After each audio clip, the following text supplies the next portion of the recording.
Balerung, the stage of Tirtasari.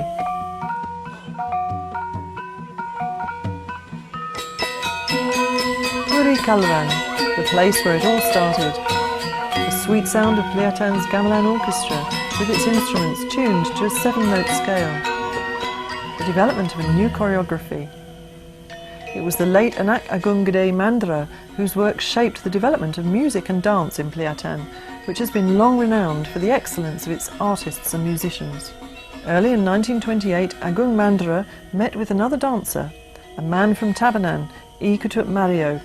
Both worked together, while Mario created a sensation, the Kegiatan Duduk, Agung Okadalam, a son of Agung Mandra.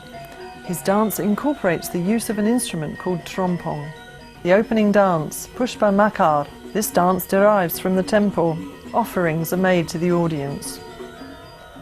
Baris, a warrior dance depicting a hero departing for the battlefield.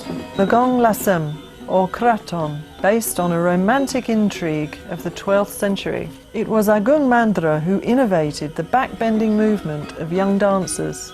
The Gong Jabok, showing two brothers turned into monkeys by witchcraft and fighting each other.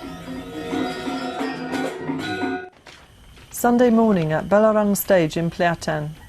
Young girls from the region joined the training lessons given by Okadalam.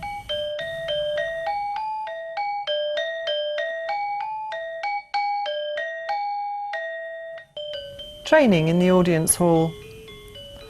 Balinese girls strive to perfect the complex movements. Oka's sister, Raka Astuti, is a famous dancer herself and is also to be seen on stage.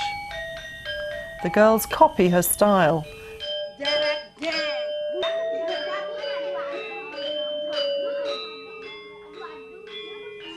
Children of Peliatan don't take success for granted, and they wouldn't be modern children if they didn't use modern communication systems. An hour later, rehearsals for young men who joined the gamelan orchestra. They practiced Barong Landung, a new composition with the instrument of gong kebyar.